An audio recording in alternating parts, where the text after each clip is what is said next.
Around 1787, in a small chiefdom in southeastern Africa, a woman named Nandi gave birth to a son out of wedlock. His name was Shaka, and because of the circumstances of his birth, he would spend his entire childhood as an outcast. His father, chief of the Zulu, at the time a minor clan of perhaps a few thousand people, rejected him. Shaka and his mother were driven out, forced to move from settlement to settlement, mocked and humiliated wherever they went. Some accounts describe him being ridiculed for his appearance and his status as an illegitimate child. This rejection would define everything that came after. By his teenage years, Shaka was living among the Mthethwa, a much larger and more powerful chiefdom ruled by a man named Dingiswayo. And it was here, as a warrior in Dingiswayo's army, that Shaka began to change the rules of war in southern Africa forever. At the time, warfare between chiefdoms in the region was almost ritualistic. Warriors threw long, throwing spears from a distance. Casualties were often light. Battles were more about posturing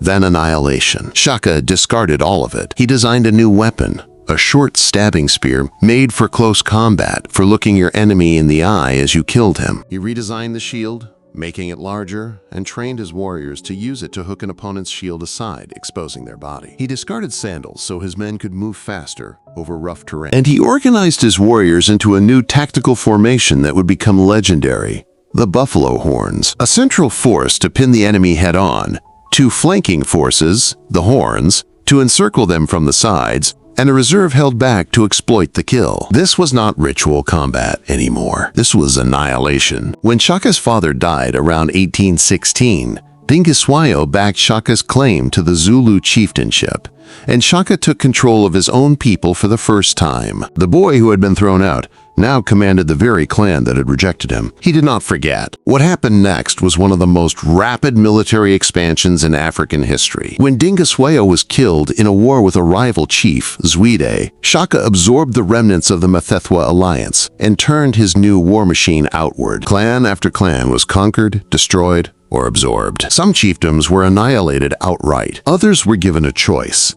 submit and be integrated into the growing Zulu nation, or be wiped out. Within a decade, Shaka had transformed a minor chiefdom of a few thousand people into the dominant military power of the region, the Zulu Kingdom, controlling a territory of tens of thousands of square kilometers with an army built on iron discipline and total loyalty to the king. This period of violent upheaval and mass displacement across southern Africa is known to historians as the Mfecane, the Crushing. Entire populations fled Shaka's expanding kingdom, setting off chain reactions of war and migration across the continent that would reshape the region for generations. Some historians debate exactly how much of this chaos should be attributed to Shaka alone versus broader forces already in motion: drought, competition over trade routes, other rising chiefdoms. But there is no debate that Shaka's military machine was one of the most powerful engines of that transformation. He was, by his late 30s, one of the most powerful men on the entire continent. And then, in 1827,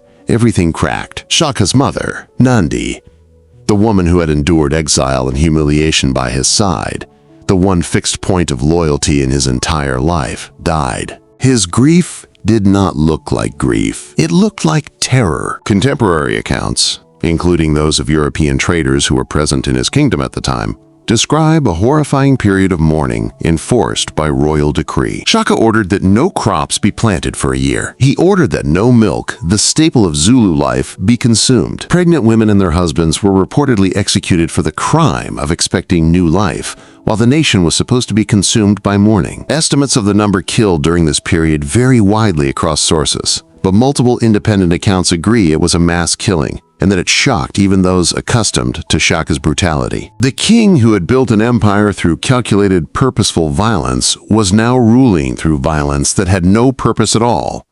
Grief metastasizing into terror, aimed at his own people. His generals and advisors watched a king spiraling, and they began to fear they would be next. By 1828, the plot was already in motion. Among the conspirators were two of Shaka's own half-brothers, Dingai and Mlangana, men who had grown up in his shadow, who had served him, and who now believed the only way to survive him was to end him. On September 22, 1828, while Shaka was meeting with envoys with few guards present, his brothers and a third conspirator struck. He was stabbed to death. The man who had spent his childhood being cast out now died at the hands of his own family, killed not by a rival kingdom, not by a European army, but by the blood relatives closest to his own throne. Dingain seized power in the aftermath and, in a final grim irony, had many of Shaka's remaining loyalists and other potential rivals killed to secure his own position, echoing the very paranoia that had brought his brother down. But Shaka's legacy did not die with him. The military system he built, the discipline, the regiments, the tactics,